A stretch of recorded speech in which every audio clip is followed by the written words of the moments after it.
Você falou que falta um nacionalismo, inclusive, na esquerda, né? Totalmente. O que é esse nacionalismo? É entender o tamanho do Brasil, as necessidades da gente e brigar por isso lá fora? A gente meio que tá baixando a cabeça? O que vocês acham que é esse nacionalismo que falta na gente? Não, a meu ver, enfim, eu nem sei se eu usaria necessariamente esse termo, mas o que eu entendo ser nacionalismo, porque isso dá margem para uma série de interpretações semânticas que são complicadíssimas.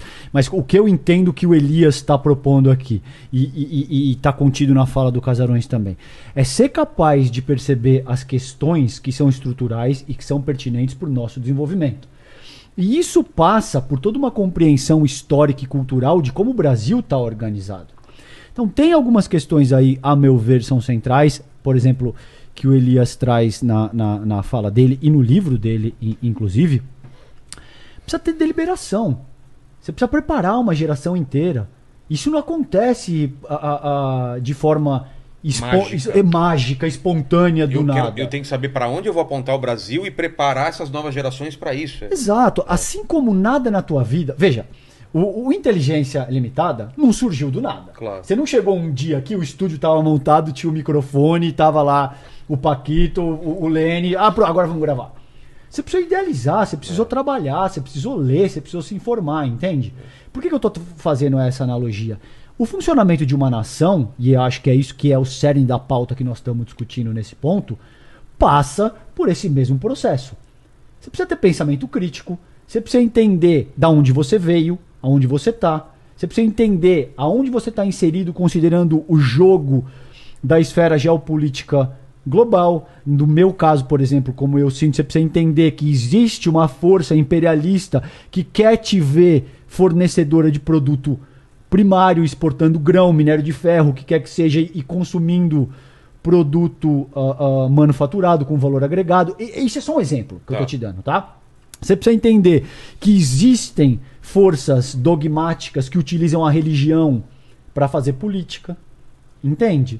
E que isso rende muito capital político para as pessoas que estão envolvidas. Você precisa entender que tem uma igreja hoje que se articula, que não paga imposto e que se articula no sentido de fazer política, que determina uma certa mentalidade junto à própria população. Enfim, eu ficaria 3 horas te dizendo o que eu acho que são as características estruturais e que comprometem o nosso desenvolvimento nesse começo de século XXI. As centrais, e aí eu não sei se eu passo a discussão para vocês com isso, porque eu acho que Casarões e Elias já introduziram o tema de uma maneira muito pertinente.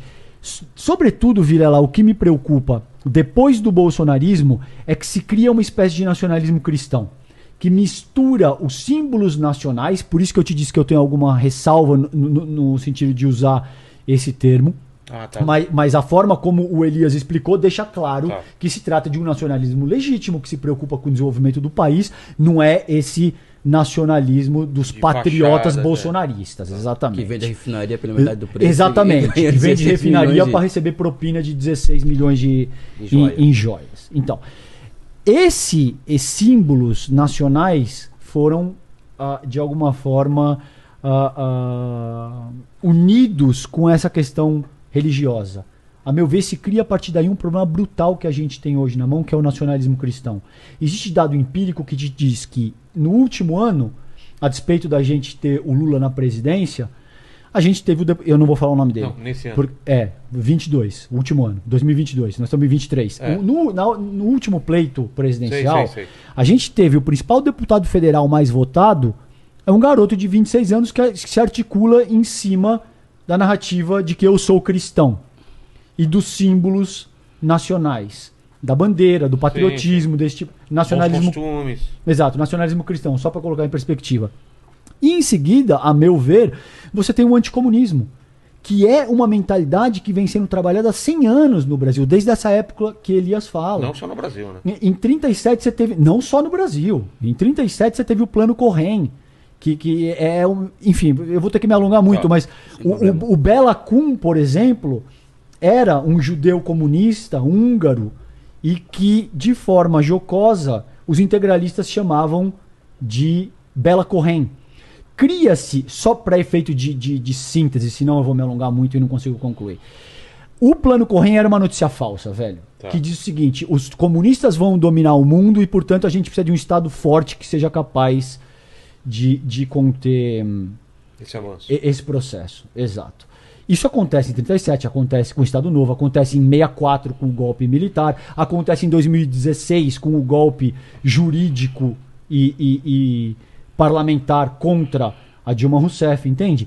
Então a gente está preso, a meu ver, numa espécie de... Você perguntou, o Elias te deu uma definição de ideologia, para resumir a minha fala. Outra definição, que é muito boa, que quer dizer, você tem um propósito, você entende aonde você quer chegar e como é que você vai fazer para chegar. Você tem a Marilena Chauí, por exemplo, que te diz que ideologia é o contrário, é um ideário histórico que é utilizado para ocultar a realidade material dos fatos. É outra definição possível de ideologia. Mas traduz. Significa que você vai cair numa conversinha mole, você vai comprar uma fumaça para não perceber Essa é a a ideia realidade que mais cola do que eu acho que é. Ou material que a dos gente acha, fatos. Exato. Então, É sabe uma fumaça e por trás tem outra coisa. Né? Exato. O dogma religioso é uma ideologia hoje. Exatamente. O anticomunismo é uma ideologia que é utilizada hoje para ocultar a realidade material dos fatos. Sem endereçar essas coisas, me parece pouco provável que a gente consiga avançar de uma forma interessante para construir essa nação a qual ambos se referem, entende? Eu acho que isso é uma questão preponderante aqui. Mas esse nacionalismo cristão, ele é um fenômeno nacional ou mundial?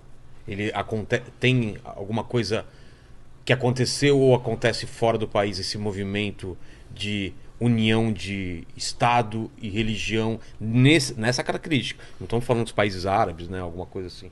Tem alguma coisa parecida? Os Estados Unidos tem alguma coisa parecida? Completamente. Vou dar um passo atrás. Tá. Saiu um texto meu sobre isso, um artigo numa revista importante de relações internacionais chamada Millennium. Está em inglês, chama Statecraft Under God. Tá. Em que eu faço essa discussão do nacionalismo religioso brasileiro e com algum paralelo com o americano. O que acontece?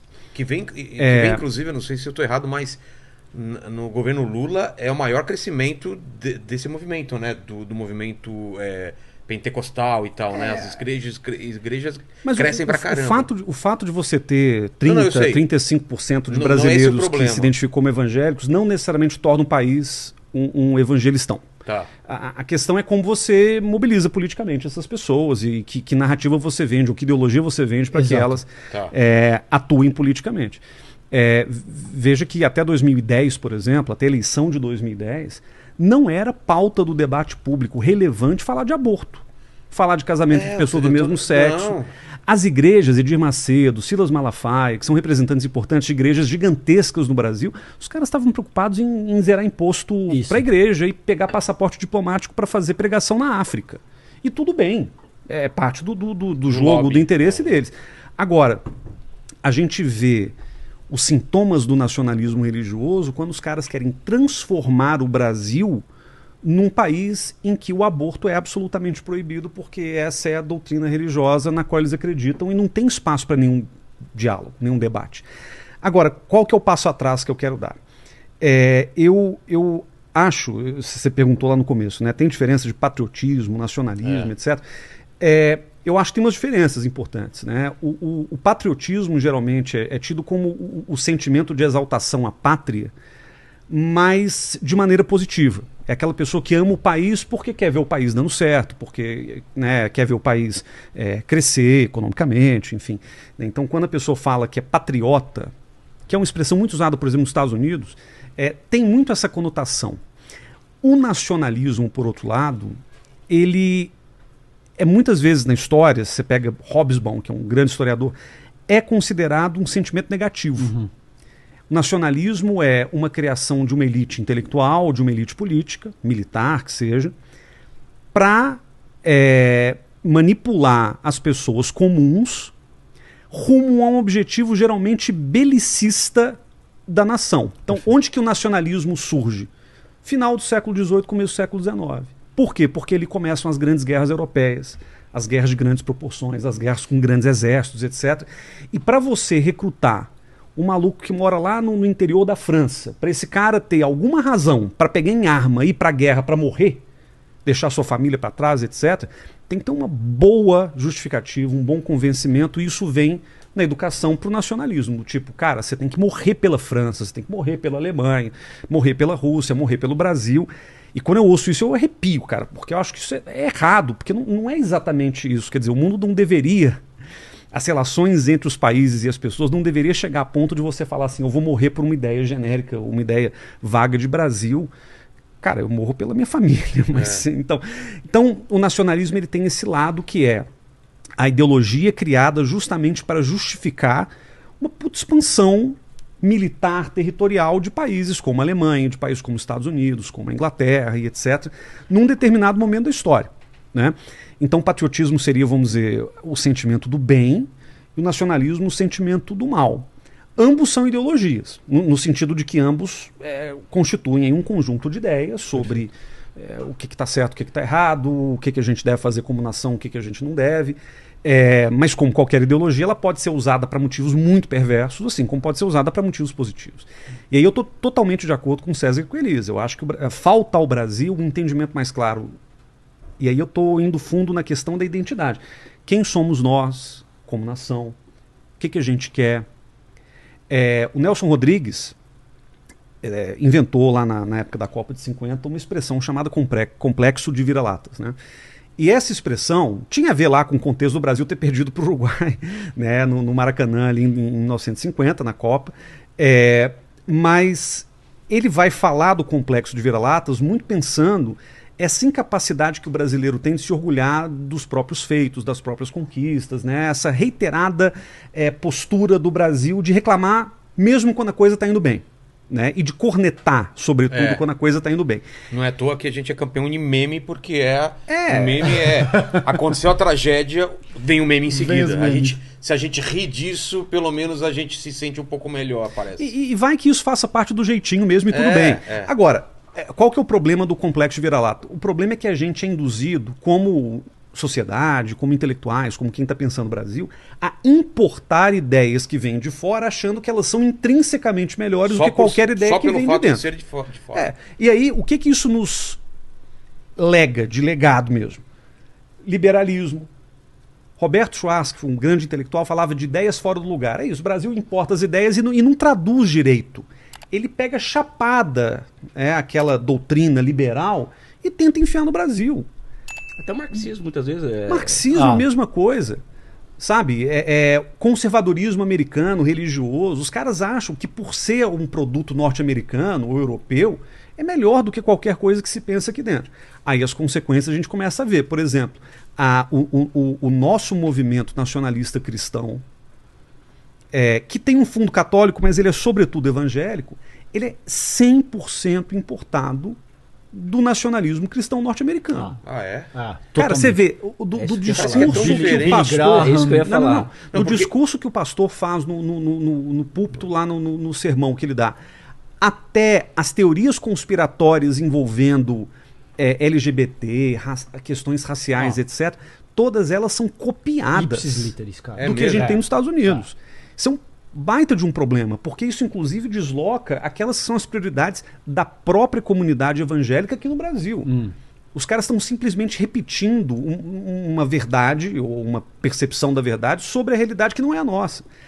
E isso se torna, eu acho, um problema real pra gente, que leva ao nacionalismo do Bolsonaro. Bolsonaro, aliás, tem um outro texto que eu escrevi que vai mais ou menos nessa linha. Ele o que a gente chama de extrema-direita brasileiro, o César tem livro sobre isso, é um apanhado, um arrazoado de ideias da alt-right americana, do Steve Bannon, do evangelismo americano, lá dos pastores pentecostais, dos libertários americanos, Murray Rothbard. Sabe, o que esse cara tem de falar sobre o Brasil? Thomas Sowell, os caras não têm nada a ver com o Brasil, mas os caras pegam a tese deles e trazem quase que ipsis literis para entender a realidade brasileira, para falar mal de cota racial, não sei o quê, e se esquecem que a realidade do Brasil é muito diferente. Então, basicamente, o que o Bolsonaro fez foi reunir armamentistas libertários, alt-right americana, que é a extrema-direita de lá, e evangélicos, para formar um amálgama que não é brasileiro. É porque, olhando de fora, parece que o protestantismo americano é tão diferente desse movimento evangélico, em que eles são parecidos, assim? E como se importa isso? É uma coisa pensada ou foi acontecendo? Cara, tem mil jeitos de você importar. Acho que tem uma diferença, que eu vou ser breve aqui para deixar o Elias e o César falar. Primeira coisa. Porque até me parece, desculpa, Casares, que a gente até está exportando agora isso, né? A Universal teve uma época de expansão para tudo quanto é lado. Parece que é uma coisa muito brasileira isso. No que ela é parecida com... Então, o protestantismo original americano, puritanismo, né, que era o calvinismo lá da Inglaterra, da Inglaterra, da Irlanda, etc. Esse protestantismo ele tem muito pouco a ver com a nossa realidade. Exato. A gente tem uma população evangélica tradicional, que é presbiteriana, luterana, batista, calvinista, batista, que é grande. Claro. Mas o grosso da população evangélica no Brasil hoje é ou pentecostal ou neopentecostal. Exato, concordo. Ou seja, eles se filiam ou à Assembleia de Deus, Quadrangular e tal, ou à Universal, Igreja Mundial, Sara Nossa Terra. São muitas igrejas. Exato. E tem várias que eu respeito absolutamente. Mas o que acontece? O que sustenta o pensamento evangélico nessas igrejas? É a tal da teologia da prosperidade.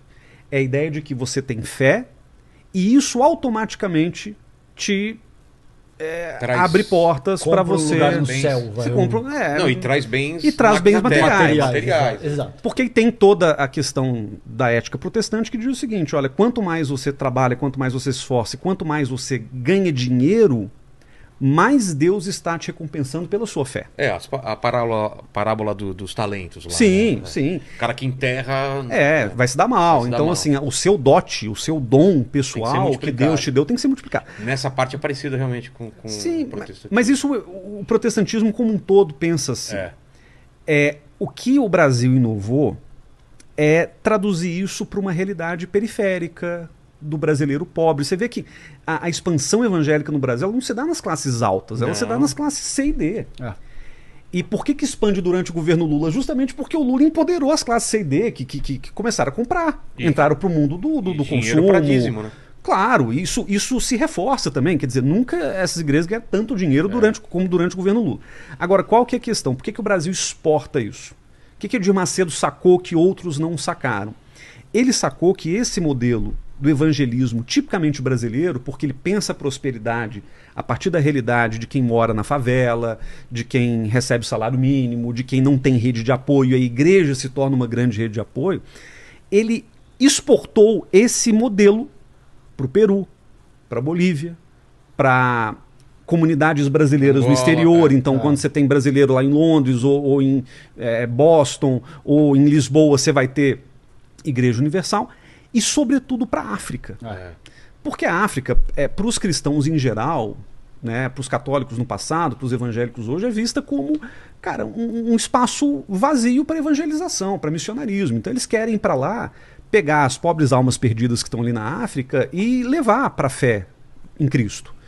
E eu posso questionar isso no plano moral, mas é uma estratégia legítima até certo ponto e que ganhou muita força no Brasil nos anos 80, nos anos 90, porque esses caras foram para a África, entenderam que vender essa mesma solução religiosa que a gente estava aplicando aqui no Brasil, isso dava muito retorno. Cara, eu já fui para a África do Sul e tropecei em Igreja Universal, em Templo Universal em Joanesburgo, Cidade do Cabo, etc. Muito. E assim, Cabo Verde eu fui. Cabo Verde, Angola. Angola teve até uma baita de uma briga entre os pastores angolanos e os brasileiros expropriaram. Que estavam lá. Então assim, gerou problema diplomático pra gente. Exato. Agora, o que a gente não pode negar, e aí é culpa do Lula também, do governo Dilma, mas sobretudo do governo Lula, é que essa expansão da Universal, gigantesca pelo mundo, foi feita em grande medida com autorização e financiamento do próprio Estado brasileiro. E pela falta, ela estava chegando onde o Estado não estava conseguindo resolver coisas básicas também e dando um apoio dentro do Brasil, pessoas. Sem dúvida. Sim, dentro do Brasil. Mas lá fora, por exemplo, a Igreja Universal... Se o Estado tivesse, não seria essa expansão tão... Claro, mas o Estado ele pode trabalhar junto com a igreja. Sim. Acho que isso não é um problema. Agora, os caras chegam em Angola com passaporte diplomático concedido pelo governo brasileiro. Entendi. Facilitou. Sabe, em missões, às vezes, financiadas. Sim. Vantagens por institucionais. Exemplo, o presidente Lula, lá em 2003, 2004, foi a Namíbia. 2003, se não me engano. Na comitiva dele, certamente tinha pastor de alto escalão de alguma das igrejas, porque isso interessa a todo mundo, no fim das contas, né? Então, da mesma forma quando tinha um pastor, tinha um diretor de marketing da Globo para vender novela, tinha um empresário do ramo de ônibus, um de construção civil. Quer dizer, tudo bem, é do jogo, mas a questão é que esses caras perceberam que eles tinham ali um lucro infinito. Exorbitante. Exorbitante. E aí eles começaram... E começaram a galgar... Mas isso traz problemas hoje para eles, então, inclusive. Porque perceberam que precisavam também estar na política e começar a tomar decisões. Né? Agora, só um parênteses que eu acho que é pertinente, esse teu ponto para a audiência, que eu acho que é importante salientar. Para o meu segundo livro, O Tempestade Perfeita, eu fiz uma pesquisa com pastores e com 2 jovens de periferia, moram perto de casa. E o que essas pessoas me relataram foi o seguinte: cara, aqui a gente tem o que a gente chama de vida de otário, que esse é o termo, tá? Mas é mesmo.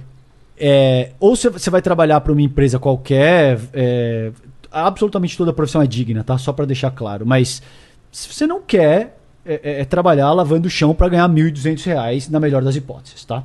Isso é o que eles chamam de vida de otário. Ou trabalhar como caixa de McDonald's. Esse foi o relato que eu ouvi nessas 2 pessoas. Ou você tem o tráfico, que é um pouco mais promissor em termos financeiros, te dá um pouco mais de protagonismo social, mas também é muito mais arriscado. Porque você vai ser preso, porque você vai ser morto. E a igreja surge como um projeto de desenvolvimento no nível institucional. E aí, quando eu faço esse raciocínio, via de regra, existem pessoas que me dizem: cara, mas tem gente que morava na favela e que conseguiu ascender. Sim, mas eu tô te dizendo no nível institucional, Vilela. Eu tô dizendo, caso você não tenha nenhum grande talento enquanto comunicador, ou você não seja um cantor primoroso, ou um atleta, ou o que quer que seja. Se você não tem nenhum talento muito específico no nível institucional, então pensa na pessoa mediana. Sim. Não existe nenhum projeto de desenvolvimento institucional que seja capaz de pegar essas pessoas das comunidades mais empobrecidas e dizer: esse é um caminho de desenvolvimento humano que você tem. Aí, e esse ponto é muito pertinente que você colocou, porque é de fácil compreensão. A igreja entra com muita força. O Casarões te colocou: sim, pode haver um projeto conjunto que seja entre Estado e igreja. O fato é o que está acontecendo hoje no Brasil, não é isso. Você tem o dogma religioso ocupando um espaço que deveria estar sendo exercido pelo Estado. Entende? E isso é extremamente grave. Claro. Porque acaba tolhindo todo o nosso desenvolvimento e você acaba tendo uma massa de gente fanatizada que cai nesse tipo de esparrela. Exatamente. Que não está disposto a prestar a atenção no debate sociopolítico para coisas que efetivamente importam. Só quis fazer esse parênteses. César, por exemplo, por que o homeschooling, né? Que é uma pauta importante. A ex-ministra Damares estava lá, falava de homeschooling, defendia isso, a torta direito e tal.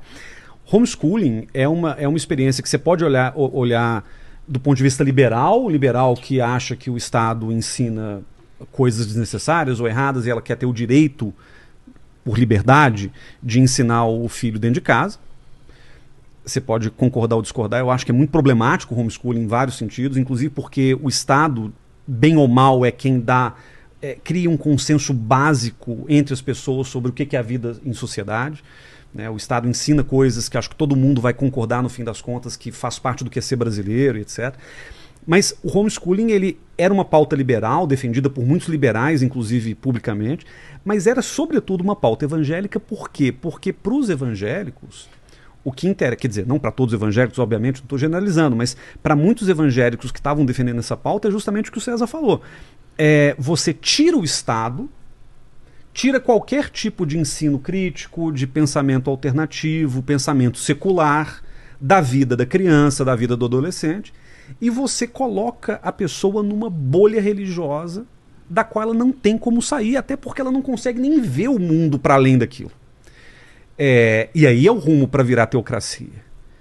E o problema a gente viu essa pauta avançar, não vingou, pelo menos não vingou por hora, mas, por exemplo, nos Estados Unidos, como lá a questão da educação é muito federalizada, é pelos estados e não é um projeto nacional, lá você tem vários estados que legalizaram o homeschooling de um jeito tal. Basta ver o que são os Estados Unidos hoje. O resultado é lugares onde você tem terrorismo cristão, onde você tem supremacismo branco e todo tipo de barbaridade, é fruto de uma ideologização que foi levada ao limite. De comunidades inteiras que são absolutamente desconectadas da vida social mais ampla. Isso é um problema também. Eu queria voltar na questão do nacionalismo, que é o seguinte, deixa eu só limpar o terreno para o seguinte. Quando eu falo nacionalismo, César e Guilherme e Vilela, eu estou falando de nacionalismo que me permite, por exemplo, ser brasileiro, né? E ao amar loucamente meu país, ou seja, eu sentir amor pelo meu país, orgulho de ser brasileiro e tal, eu também ser solidário com a luta do povo palestino, eu ser solidário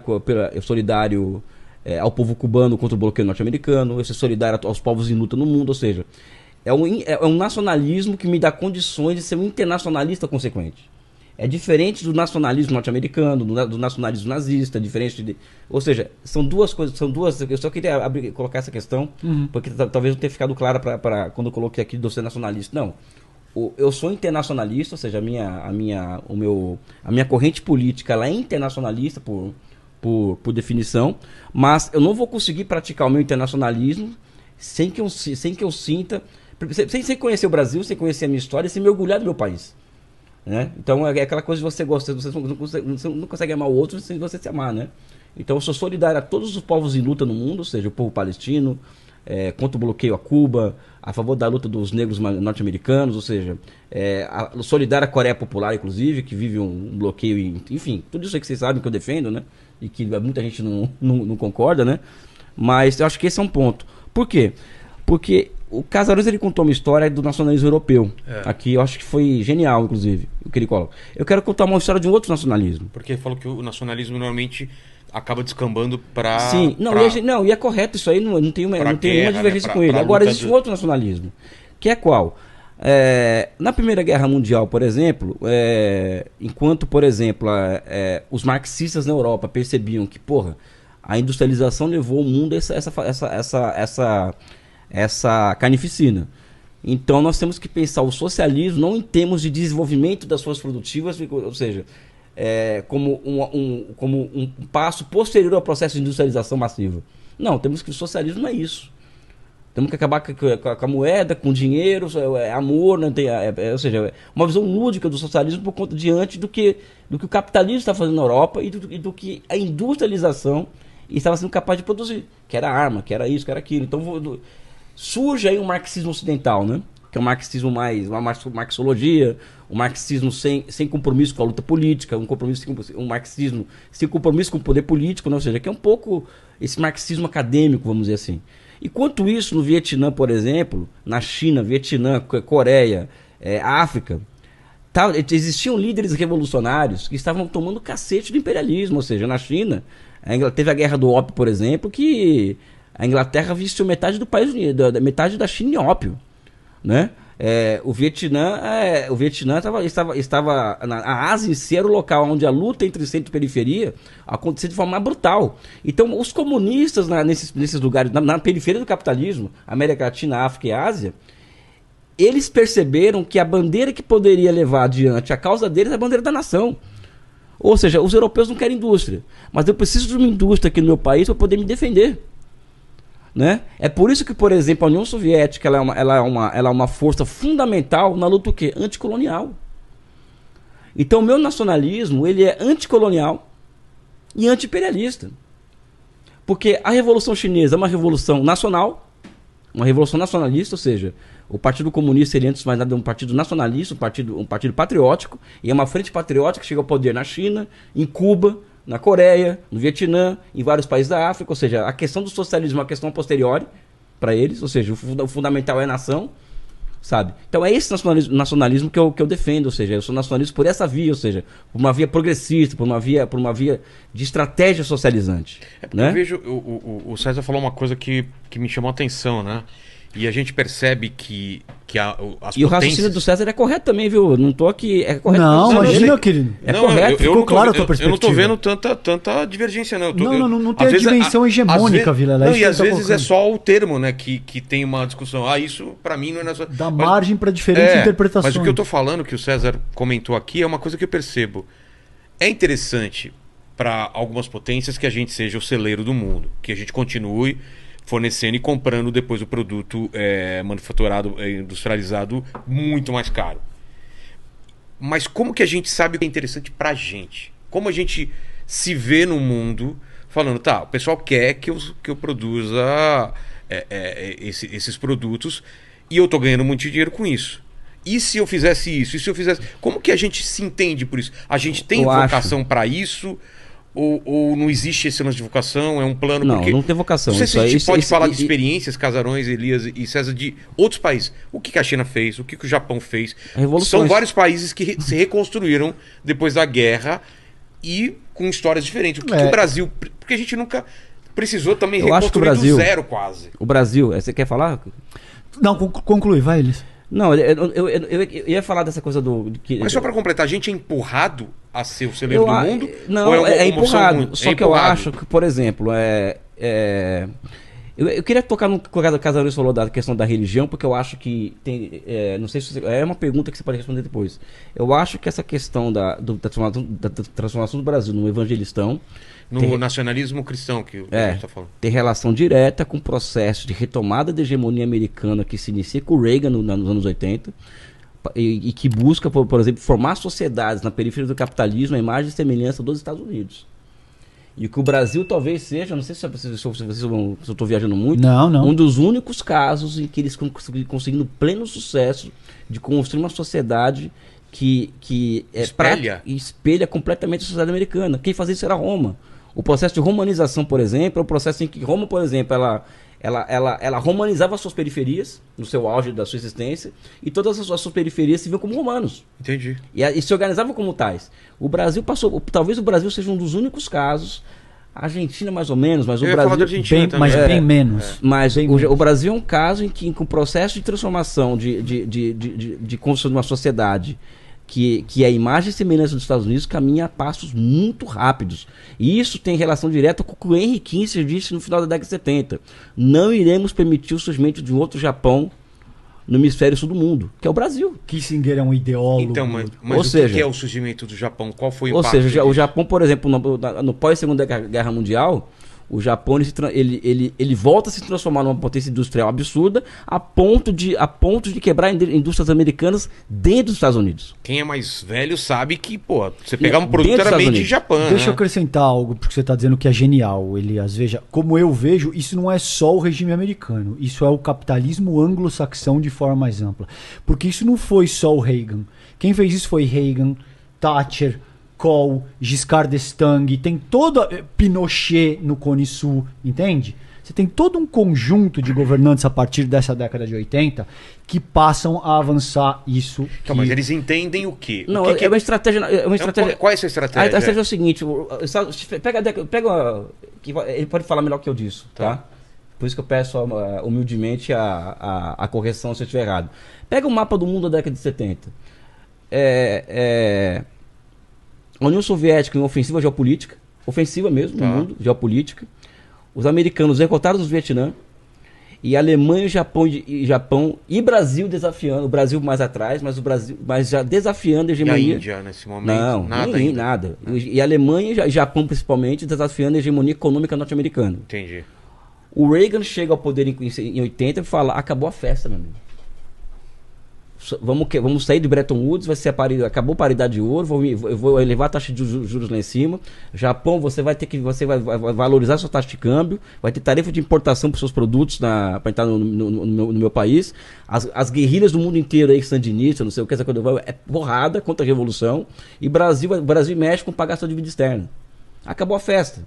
E União Soviética é guerra nas estrelas. Ou seja, esse é um processo de retomada da hegemonia americana do mundo. Isso não é só um processo material, de militar, econômico, não. Existe um processo ideológico também. Cultural, né? Ideológico, que tem a ver com duas pontas aqui. Que década que é essa que você está falando? 80.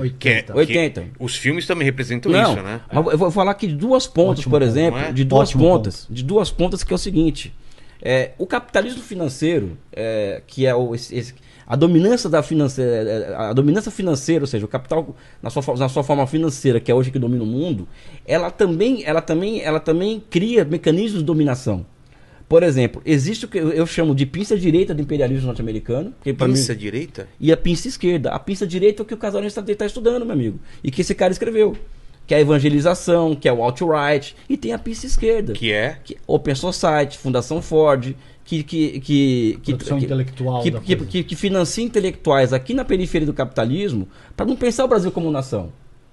Pensar um quintal um neoliberalismo progressista. Entendi. Ou seja, existe, por exemplo, no Brasil, uma questão racial que ninguém nega. Existe uma questão de gênero que ninguém nega. Existe uma questão LGBT que ninguém nega isso. Mas na minha percepção, como eu acho que existe uma centralidade da questão nacional, ou seja, a nação ainda é o centro nervoso, é o que movimenta o mundo hoje, são as grandes nações, é o interesse nacional que no final das contas conta. E que ajudaria todas essas questões. Eu já vou chegar lá já, tá. Porque tem uma crítica ao Itamaraty, que eu sempre falo que assim, o pessoal do Itamaraty acha que o mundo é uma paz perpétua kantiana, ou seja, vamos buscar consenso o tempo inteiro e tal, buscar isso. Não existe isso. Só que no final da conta, o que vai sobressair o interesse nacional de algum país, geralmente Estados Unidos. Né? Então, o nosso caso aqui é o quê? Bancas intelectuais progressistas, ou seja, a direita desses dois aqui entende pra cacete, sabe? Então eu tô com dois caras que entendem pra cacete de direita. Eu vou falar um pouco do que eu passo na minha área, tá. Sabe? Existe hoje vou falar número aqui porque eu posso falar milhares de intelectuais por conta da precarização do trabalho na universidade, né, que são seduzidos com bolsa da Open Society, da Fundação Ford, da Fundação Rockefeller, Fundação Adenauer, não sei o que, aquela coisa toda, né? E que vão estudar o quê? E vão para os Estados Unidos estudar o quê? Questão racial, questão de gênero, questão de LGBT, e voltam para cá com esse discurso, né?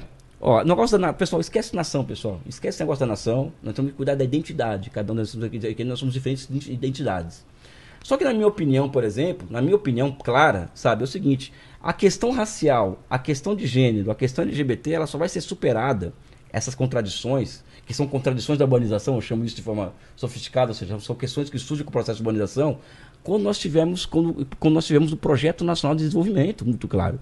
Sem isso, você não enfrenta essas questões. Então, a questão de gênero, a questão de raça e as outras questões da urbanização, vamos usar isso aí, eu chamaria não de pautas identitárias, eu trocaria gramática pela esquerda, anti-George Soros, anti-Fundação Ford, antes disso aí, e transformar isso em pautas civilizatórias que somente serão enfrentadas a partir de um grande projeto nacional de desenvolvimento. Né? Ou seja, traduzindo, é você formar uma maioria política na nossa sociedade, tá, progressista, que coloque que esse país tem que reintegrar seu território, porque nós não temos.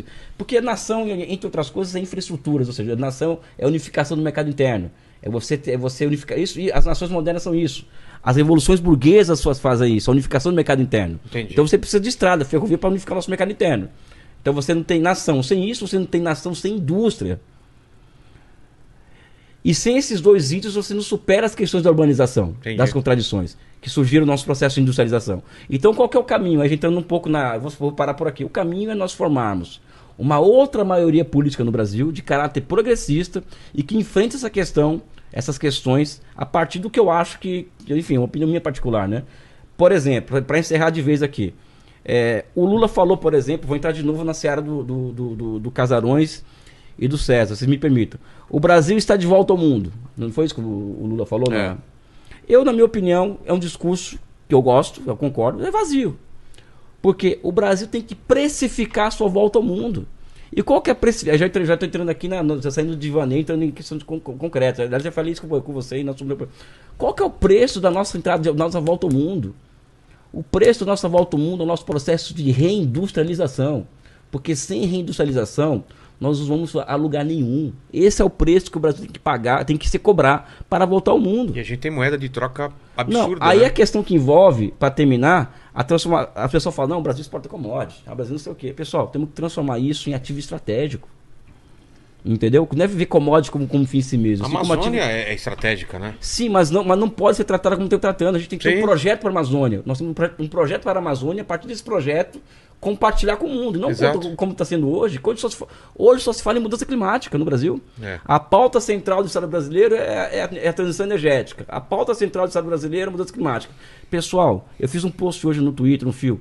Hello, pessoal, você não tem como fazer transição energética, fazer tudo isso sem que você tenha infraestrutura física no Brasil. Ou seja, a pauta que nós temos que enfrentar hoje é a pauta das infraestruturas no Brasil. Hoje você não chega de Belém, de São Paulo, você vai de São Paulo até Belém tranquilamente hoje. Né? Enfim, eu estou divagando muito aqui para falar, olha, nós temos que ter um preço a cobrar, que é o nosso processo de reindustrialização, porque é o processo de reindustrialização que vai levar ao enfraquecimento desse nacionalismo religioso, porque vai levar ao surgimento da divisão social do trabalho, vai levar emprego e renda para as pessoas, emprego de renda de qualidade, evidente, né? Claro. Enfim, é uma viagem que eu faço, que eu tenho minhas dificuldades de fala, né, como vocês percebem, né? Tem até a camisa do meu amigo aqui. Não, mas tá maravilhoso. Eu ia falar disso justamente.